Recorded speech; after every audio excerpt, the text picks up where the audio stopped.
Konjaku Monogatari 28-39. The tale of how the reincarnation of a tapeworm dissolved and vanished.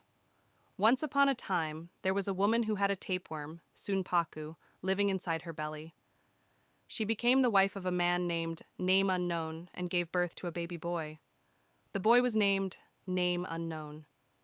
As he grew up and reached manhood, he entered government service and eventually rose to the rank of governor of Shinano, modern-day Nagano Prefecture. When he first arrived in his new province, a welcoming banquet was held at the border. As the governor took his seat at the feast, many of his retainers also sat down. A large crowd of locals had gathered. Looking around the banquet hall, the governor noticed that every table, from his own prominent desk to the lowliest seats, was piled high with dishes prepared in various ways using walnuts. Upon seeing this, the governor was seized by an unbearable agony. He felt as if the very moisture was being wrung out of his body. In his distress, he asked, "Why are there so many walnuts served at this feast? What is the reason for this?"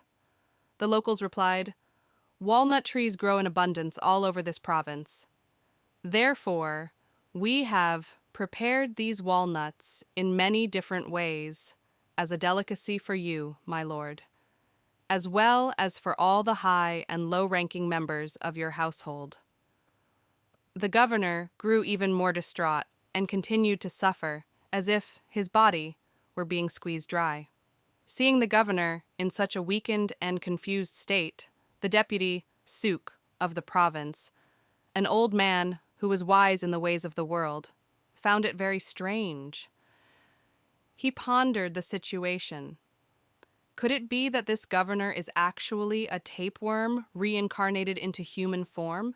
His reaction is most suspicious. I shall test him. The deputy took some old sake and mixed in a thick paste of crushed walnuts. He put the mixture into a spouted vessel, hisage, heated it, and had a servant carry it. He himself placed a cup on a square tray, oshiki, held it respectfully at eye level, and presented it to the governor.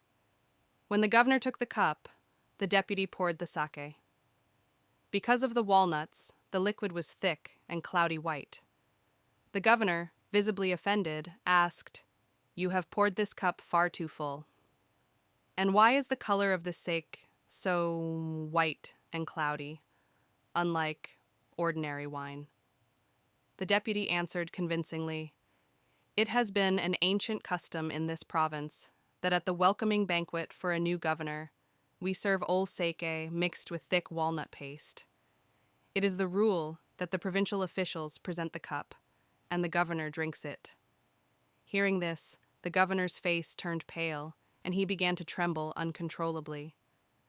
However, because the deputy insisted that this is the established law, the governor reached for the cup with shaking hands. Suddenly, he cried out, "In truth, I am a man reborn from a tapeworm. I can endure this no longer."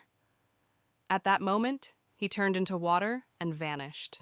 His entire physical body simply disappeared. His retainers were shocked and threw the banquet into an uproar, crying, "What on earth has happened?" The deputy then addressed them. "Did you not know? The governor was a tapeworm, reincarnated as a human." Seeing his agony at the sight of the walnuts, I recalled something I had heard before and decided to test him. As I suspected, he could not withstand the walnuts and dissolved. The deputy then led the local officials back to the provincial capital, leaving the governor's party behind. With no other choice, the retainers returned to Kyoto. When they shared the news, the governor's wife, children, and relatives were stunned to learn the truth. To think that man was actually the reincarnation of a tapeworm.